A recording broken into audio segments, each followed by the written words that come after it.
ওই আব্বা একটা বউ দেখো আমার জন্য, ওই একটা বউ দেখো আমার জন্য। শীতের রাইতে ঘুমানো যায় না একটা বউয়েরই জন্য। ওই আব্বা একটা বউ দেখো আমার জন্য, একটা বউ দেখো আমার জন্য। এই ড্যাডি,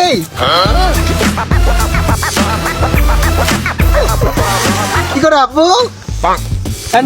দেখতেছো না কি করি? হ্যান্ডসার হ্যান্ডসাম করার সময় আছে আমার? না আসলে তুমি যে কাজ করতেছো এটা তো আমি দেখতেই পারতেছি। যদিও আমি আসলে খেতে খামারে তেমন একটা আসি না, যেহেতু ঢাকায় থাকি। হ্যাঁ, তো বিষয়টা হচ্ছে আব্বা, আমার বাবা তো অনেক ভালো। আসলে প্রত্যেক পেশার মানুষকে সম্মান দেওয়া উচিত, আমাদের প্রত্যেকটা কাজকে সম্মান করা উচিত। আচ্ছা বাবা, তুমি এত ঘুরে পেছন করে কথা না বললে তুমি সরাসরি বলো কি বলতে চাও বাবা? না আসলে আব্বা, আমি একটা তোমাকে কথা বলার জন্য আসছি। মূলত তোমাকে তো আর আমি বুঝাইতে পারি না, আসলে মানুষকে তো আর কানের মধ্যে এমনি ঢুকাই দেওয়া যায় না কথা। আচ্ছা বাবা, কি বলবে তুমি সরাসরি বলো বাবা। আমার এই শীতে একটা বউ লাগবে, বউ। শীতের মধ্যে আমার একটা বউ লাগবে। স্ট্রেট কাট ফরওয়ার্ড কথা আজকে আমি বলে দিলাম।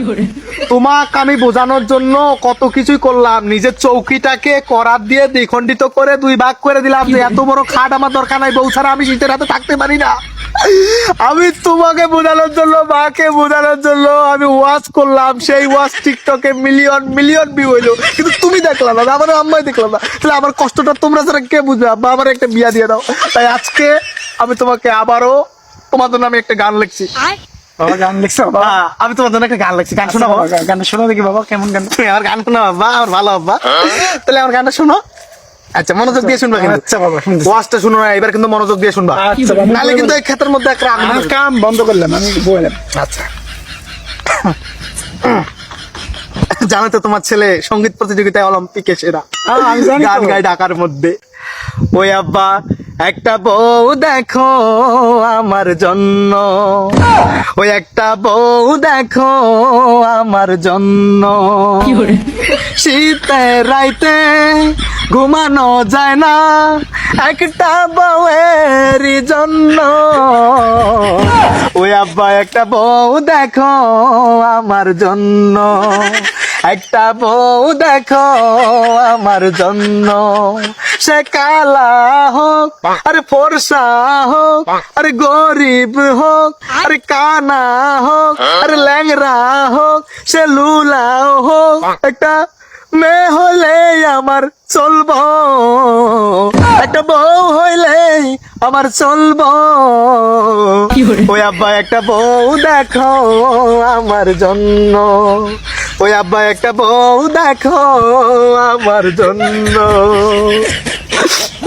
গান শেষ আব্বা, গান শেষ। তাহলে তোমার কেমন লাগলো গানটা? গানটা খুব ভালো লেগেছে। সুন্দর লাগছে না? খুব ভালো লাগে। আচ্ছা, আমারও তোমাকে গানটা শোনাতে পেরে খুব ভালো লাগলো। এবার যদি তোমার একটু বিবেক বুদ্ধি জাগ্রত হয়, তাহলে এবারে বাবা তুমি তাহলে বাবা, তোমার গান শুনে তোমার খুব ভালো লাগলো। হ্যাঁ। তাহলে তোমার গানে গানে আমি একটা কথা উত্তর দিই। তুমি গানে গানে উত্তর দিবা? গানে গানে ওরে বাবা রে, সঙ্গীত পরিবারের সব দেখি আমরা। তাহলে এবারে তুমি গানে গানে উত্তর দিবা, দাও দেখি। এই যে ক্ষেতের মধ্যে আমি একাই কাম করি, তুমি কি করেছো কখনো?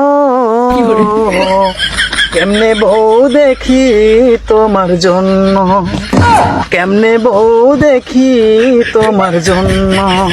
বিয়ার পরে খাওয়াই বাকি, ভেবেছো কি তা কখনো? কেমনে বউ দেখি তোমার জন্য, কেমনে বউ দেখি একটা বেকারের জন্য। তুমি আমাকে বেকার বললে, এই তোমার গানে গানে রিপ্লাই। তুমি তোমার গানে গানে তুমি উত্তর। কোনো কাম করো বাবাজি, তুমি কোনো কাম করো। আমি কাজ করি না? এই সারাটা দিন আমি এই রোদে। তোমার ছেলে ঢাকা থেকে ঢাকায় গ্রামে আসছে একটু বিয়ে করার জন্য, বিয়ে শাদী করে এই শীতটাকে এনজয় করতে চাই, কিন্তু সেটা তুমি দিলে না। তোমার মতো বাপ টাকার চেয়ে না থাকাই ভালো। এরকম বাবা আমার দরকার নেই। তুমি তোমার মতো বাপ টাকার চেয়ে না থাকাই ভালো।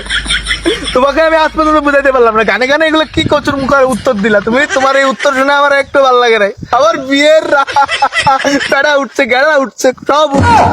বিয়ে করব করব করব? আমার সোজা কথা, আমি গার্মেন্টসে থাকি, আমি ঢাকার স্মার্ট বয়, আমি গ্রামে আসছি, আমার বাবাকে যদি আমি বুঝাতে না পারি, আমি তোমার কাছে সেটা কাকে বলবো? আমি কিন্তু বিয়ে করে চলে আসবো ঢাকা থেকে, গার্মেন্টসে অন্য একটা হেল্পার থেকে, যেহেতু আমি হেল্পারদের বস ঢাকায় থাকি গার্মেন্টসে। একটা মেয়েকে যদি বিয়ে করে এনে হঠাৎ করে বাসায় ঢুকে দেবো, তখন দেখে অবাক হয়ে যাবে আমার ছেলে আমার অনুমতি ছাড়াই বিয়ে করেছে, গ্রামে তোমার মান সম্মান চলে যাবে। বুঝতে পেরেছো? কলকাতার টোনে একটু কথা বললাম, আমি চলি। বাইগান ভালো ভালো বলে দিলাম বাবা, ওড়ো, তোমাকে আর কাজ করা লাগবে না, তুমি আমার জন্য এখনই পাত্রী দেখো আব্বা।